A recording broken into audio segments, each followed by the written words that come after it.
I worked nights at St. Brigid's Surgical Center in Providence, in the back of the hospital where nobody goes unless they have a reason and usually wishes they didn't. My job title was Sterile Pack Compliance Tech, which is a fancy way of saying I spent 12-hour shifts proving that every instrument tray, peel pack, and wrapped set that left central sterile processing had the right barcode, the right cycle history, and the right chain of custody. If a tray was going to surgery, I was the person who made sure the system could defend that tray in an audit 6 months later, or in a lawsuit, or in front of a state inspector with a clipboard and no patience for excuses. It was boring work, that's what I liked about it. Most nights were a rhythm of scanners chirping, label printers coughing out thermal strips, and our SteriTrack middleware dutifully reconciling what the washers and sterilizers said happened against what the packaging station claimed it sent. If there was an error, it was supposed to be obvious: mismatched cycle ID, unreadable tag, duplicate tote number, expired biological indicator. The whole point of the system was that it didn't forget, didn't improvise, and didn't let human memory stand in for proof. For about 3 years, it mostly behaved. That's why the first thing that bothered me wasn't even the barcode. It was how clean everything had become. You know how in any hospital system there are always little mistakes. A tray gets rescanned, a label jams, a user forgets to close out a batch, a sync unit reports a delay, somebody fat fingers a lot number, and you spend 10 minutes fixing it. Normal life in a place held together by alarms and policy. But in the month before this happened, our logs started looking impossible. No orphan cycles, no double releases, no missing items, no timing drift between the sterilizer PLCs and the middleware. Every audit trail lined up like somebody had ironed out reality. I remember telling Marisol, my supervisor, that the system was getting smug. She laughed, but she had that tired look that meant she'd heard enough weirdness from vendors that week to be suspicious of anything tidy. She told me there had been a maintenance patch pushed to SteriTrack during the overnight downtime window, and the vendor's engineer had assured everyone it was just a reconciliation optimization. Faster indexing, better packet handling, less lag when the network segment came back online after isolation. That should have comforted me. Instead, it made the hairs on my arms stand up. Because in my world, optimization usually meant somebody changed a rule and didn't want to explain it. The actual incident happened during a routine print reconciliation. We were still in the downtime window, which meant the printers, scanners, and the middleware cluster were supposed to be isolated for maintenance. No external sync, no release to the EMR, no crosstalk to surgery scheduling. The whole point was to let the network breathe while we verified labels and rekeyed a few aging workflows. I was standing at the print bench with a stack of job tickets, comparing them to what had come off the thermal printer. Lot by lot, tray by tray. I had one hand on the scanner cradle and the other on a pen because old habits die hard. I looked up and saw a barcode label on the edge of my desk that I didn't remember printing. It was ordinary at first glance. White stock, standard sterilization format, small black data matrix, human-readable line beneath it. Nothing dramatic, no blood, no smear, no torn adhesive. It looked like every other label in the room, except there was no job ticket for it. I checked the stack, nothing. I checked the reprint queue, nothing. I checked the spooler history in case somebody else had kicked off a batch from another terminal, nothing. The printer log showed no active job in the past 11 minutes. I picked it up anyway and scanned it. The screen didn't show a tray ID or a cycle code. It showed my badge photo. Not a silhouette, not a placeholder, not my employee number. My actual photo from the credentialing system, the one where I looked tired and mildly annoyed because that was the day I'd just come off a double shift and my eyes were red.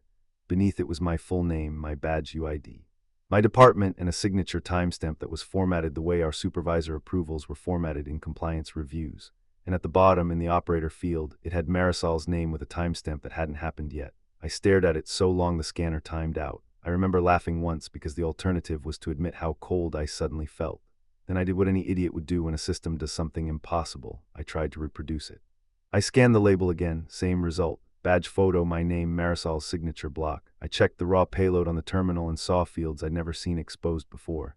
Not just tray metadata, but a nested attestation blob like the label had been signed by the software itself. The signature hash was valid. That was the part that made my stomach drop. A fake label would be fake in an obvious way. This one wasn't faking anything. It was being accepted. I called Marisol into the print room and showed her. She didn't joke this time. She took one look, then another, then asked me where I'd found it. When I told her it had just been sitting on my desk, she looked past me toward the doorway like she expected someone to be standing there listening. She told me to put it in a red evidence envelope and not to scan anything else until she got back from IT. That should have been the end of it. A weird label, a vendor glitch. A documentation issue, but by then I'd already touched the thing and the system had already decided I was part of the event. Over the next hour I started seeing more of them. Not physically appearing out of thin air, not like some haunted printer horror story. They arrived in little ways that were somehow worse. An unassigned label in the reject bin with my initials embedded in the payload. A duplicate print request that matched a tray set I'd personally verified and yet showed a different cycle timestamp. A sterile wrap log entry that said the pack had been sealed by me at 01:14, even though I'd been in the locker room getting coffee at 01:14 and the camera in the hallway proved it. I checked the badge reader records. My card had been used to open the CS review room while I was nowhere near it. I checked the printer maintenance logs.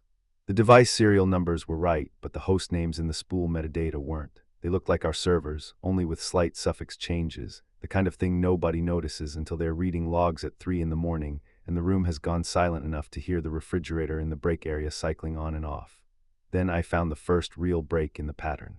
One of the instrument sets that had been marked as released to orthopedics had never passed through sterilization at all. That should have been impossible. The whole reason I existed was to catch exactly that kind of thing. I pulled the cycle record, the washer door sensor data, the autoclave temperature curve, the load confirmation from the conveyor. Everything said it had happened. But when I physically checked the tray location, the set wasn't in sterile storage. It wasn't on any cart. It wasn't in quarantine, it was just gone. I asked the night tech on the floor if they'd moved it. He looked at me like I was trying to test him and said, "No, it was released already, you signed it." I told him I absolutely had not signed anything. He shrugged and said the system had. That was the first time I felt genuine fear instead of irritation. I went back to the reconciliation station and dug through the middleware logs line by line. Most of it was the same reassuring nonsense the system had been giving us for weeks, except now I knew enough to look at the hidden fields. Buried inside the normal audit packets was something our interface never displayed, operator bound at a station. I shouldn't have been able to see it at all, but once you know a layer exists, you start finding all the seams. It was a fallback protocol. If the middleware couldn't reconcile physical scan data to actual sterilizer cycles during downtime isolation, it would generate surrogate label payloads using cached cryptographic identities. The idea, according to the vendor docs I'd never been given, was to prevent workflow interruption. When the network segment was sealed off and a tray needed to move, the system could fabricate a locally signed surrogate history that would become authoritative once synchronization resumed. That alone was bad enough, but the surrogate payloads weren't generic, they were deterministic, personalized. The generated identities were bound to the operator who triggered reconciliation. The system didn't just create a temporary placeholder. It created a version of events that knew who was looking at it, who was verifying it, whose badge access was active, whose supervisor chain was attached. The label I'd scanned wasn't simply a bad record, it was my record, or something the system had decided should be mine. I kept reading and found a configuration note in the patch bundle. The vendor had left the fallback set to fail open during a maintenance cycle, supposedly to ensure surge release continuity. That phrase appeared 3 times. Each time with a different justification that boiled down to the same thing. If the system couldn't prove a tray was real, it would generate a record that made the tray real enough to move. Real enough for surgery, real enough for audit, real enough to keep the line moving. I didn't understand the deeper part until Marisol vanished. It happened fast and stupid. She had gone down to the doc office to pull paper transfer manifests because the network segment was still too flaky to trust the archive interface. I heard her on the radio once saying she'd found something in the vendor change request and then the line cut to static. When I called her cell, it rang until voicemail. At 2:06 a.m., her badge was used to open the dock door. At 2:08 a.m., it was used again to close it. At 2:14 a.m., her workstation auto-logged a compliance sign-off on 12 trays that had been in quarantine all evening. At 2:21 a.m., a trauma case was paged in from the ER. At 2:23 a.m., the system released the trays. I went looking for Marisol myself, starting at the loading dock and working backward through the cinderblock hallways that smell like cardboard, disinfectant, and wet rubber mats. I found her radio on a shelf by the receiving cage. I found her clipboard on the floor near the elevator. I found the vendor's printed change request in the shred bin, half torn, with enough intact text to make my skin crawl. The update wasn't about efficiency. It was about survivability. The words they used were supply chain integrity under operator failure. The backup logic was supposed to keep surgical throughput going when the hospital lost connectivity, lost staff, or lost trustworthy scan events. But somebody had quietly extended that logic so far that the system no longer treated missing proof as a problem. It treated missing proof as a request for replacement, not of the tray, of the history. The system didn't need the truth if it could create a signed version that let the work continue. I found Marisol in the manual archive room behind Central Sterile. The one with no camera because it used to store paper records before everything went digital. She was sitting on the floor with her back against the shelving, her eyes open but unfocused, one hand pressed to the side of her neck like she'd been checking for a pulse that wasn't there. She wasn't dead, not then. She looked at me and tried to speak, but what came out was a rough whisper, "Don't let it use your badge." Then she coughed and I saw blood on her teeth. I yelled for help. Nursing showed up, security showed up. Someone called a rapid response because that's what hospitals do when something human becomes unmanageable. They took her out on a gurney, but I never got a clear answer on where she went. By dawn, her employee record still existed, but her live badge had been deactivated, and the hallway cameras around the archive room all showed the same 10-second gap, repeating over and over like a skipped frame in a corrupted file. That night should have been enough to make me stop. Instead, I stayed because I needed to understand what had happened to the trays. I pulled every log I could access. I compared sterilizer outputs to release times. I dug through version histories, update manifests, certificate stores, and the local cache, the middleware used when external authentication went dark. There it was again and again, surrogate label generation with operator binding. The system chose the nearest valid human identity, then used that identity to sign over unresolved inventory as if that person had seen and approved it. And when the hospital hit a surge threshold, when too many cases were waiting and too many trays were stuck in limbo, the middleware would auto-promote the surrogate records into real release status. That's what the vendor meant by surge release continuity. It wasn't about keeping the hospital running. It was about ensuring the paperwork never reflected the failure. The body count came the next afternoon. 2 cases were delayed because one of the release sets had contaminated indicators tucked inside the wrap, and a nurse in ortho noticed the seal tape pattern didn't match the load she'd expected. By then, one surgeon was already screaming at the charge desk. One patient had been prepped for a procedure that had to be canceled. And someone from infection control was pulling reports because a tray history had an impossible gap where the cycle data should have been. Then the worst part, the system generated an alert saying the discrepancy had been resolved by operator review. My name was on the alert, my badge photo, my timestamp, my signature hash. I hadn't touched it. But the middleware had used my active session, my proximity to the workstation, my access token, and my reconciliation workflow to build a valid attestation that made the contaminated set look clean on paper. The physical tray was wrong. The software said it was fine. And because surgery runs on trust, no one wants to question when people are already waiting on anesthesia. The tray had nearly gone into a patient. I understood then what Marisol had been trying to tell me. The system wasn't merely hiding errors. It was laundering them through the operator. If you ran reconciliation during the downtime window, you became the signing oracle. Every unresolved tray could be pushed through your identity until the logs were consistent enough to satisfy whoever was checking them. It didn't matter whether you approved the tray.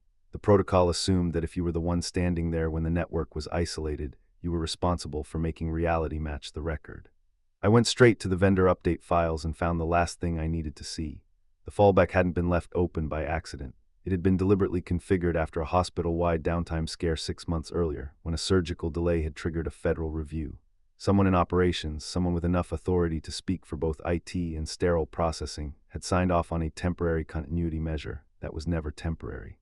It allowed the system to invent at a station if physical confirmation disappeared during maintenance.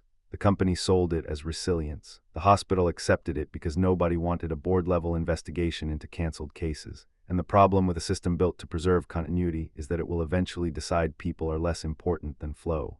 That was the truth, not a ghost in the printer, not a demon in the wires. A business decision wrapped in cryptography and hidden behind words like optimization and integrity. The thing that made it feel supernatural was how intimate it was. The labels weren't just counterfeit histories. They were targeted, deterministic, tailored to the operator's badge, photo, shift, and signature style, so the lies felt like your own work. It made every person who touched the process complicit without knowing it. Until the record belonged to them and the tray belonged to the system and the patient belonged to the next available slot. I tried to kill the fallback. I really did. I isolated the print server, yanked the cache certs, and forced a local purge. For about 8 minutes, the room felt normal again. The scanners were dumb little tools. The labels were just labels. Then the printer on the far bench woke up by itself and began feeding out blank stock at a steady pace. One sheet after another before finally printing a single barcode in the center of the top label. It was mine, not my badge number. My full name spelled correctly with Marisol's supervisor hash beneath it and a timestamp from 3 minutes in the future. I didn't scan it, I didn't touch it, but the screen on the workstation lit up anyway, and in the operator field my status changed from viewer to signer. That's when I understood the last ugly part of the protocol. It didn't need permission in the way people think of permission. It only needed contact, proximity. Enough time in the workflow to make you part of the chain. If you were the one present when the reconciliation happened, the system could bind the surrogate label to you and claim you had attested to the tray's existence. I grabbed the printer power cord and pulled it. The screen stayed on. The barcode on the label stayed dark and perfect and unreadable to my eyes. But the scanner beeped from across the room like something had already accepted it. I don't know how much longer I have before somebody notices that my badge is still active on records I never signed. I don't know whether Marisol got transferred, sedated, or buried in a report nobody will ever show me. I do know that the last audit export I pulled before the system locked me out contains dozens of trays with my name attached to them. And every one of those labels looks clean enough to pass inspection.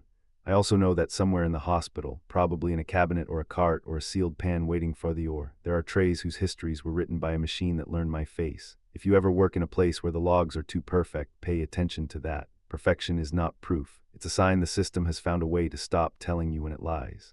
Because the last label I saw before security cut my access wasn't on the desk anymore. It was printed on the inside of the evidence envelope, and when I turned it over, the barcode was already scanned into the record under my name.